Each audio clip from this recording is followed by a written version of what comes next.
नमस्कार। 1 अप्रैल से देश में कई बड़े बदलाव लागू हो गए हैं जो सीधे आपकी जेब, बैंकिंग, सैलरी पर असर डालेंगे। सबसे पहले बैंकिंग की अगर बात करें तो नए वित्तीय वर्ष की शुरुआत के साथ बैंक अपने नियम अपडेट करते हैं।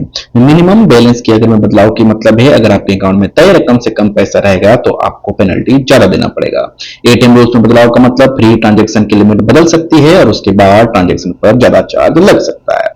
क्रेडिट कार्ड में बदलाव का असर ये होगा कि रिवॉर्ड पॉइंट्स कम हो सकते हैं और यह एनुअल फीस बढ़ सकती है। अब बात सैलरी की। नई टैक्स रिजीम डिफॉल्ट होने का मतलब है आपकी सैलरी से टैक्स कैलकुलेशन अपने नए नियम से होगा। 7 लाख तक इनकम पर रिबेट मिलने से मिडिल क्लास को राहत मिलेगी, लेकिन डिडक्शन कम हो सकते हैं। इसलिए कई लोगों का टैक्स कम होगा और कुछ पर बढ़ भी सकता है।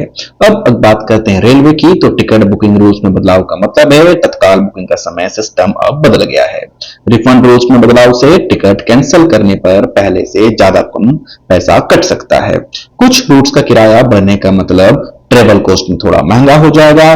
फास्टैग रूल्स अपडेट होने का मतलब अगर केवाईसी अपडेट नहीं है तो फास्टैग कम देना पड़ेगा और डॉक्टर डबल टोल देना पड़ सकता है। कुल मिलाकर 1 अप्रैल से नियम बदलने का सीधा असर आपकी डेली लाइफ पर खर्च पर पड़ेगा। इसलिए जरूरी है कि आप इन बदलावों को समझें ताकि आपका पैसा बच सके। ऐसे ही जरूरी जानकारी के लिए चैनल को सब्सक्राइब करें। धन्यवाद।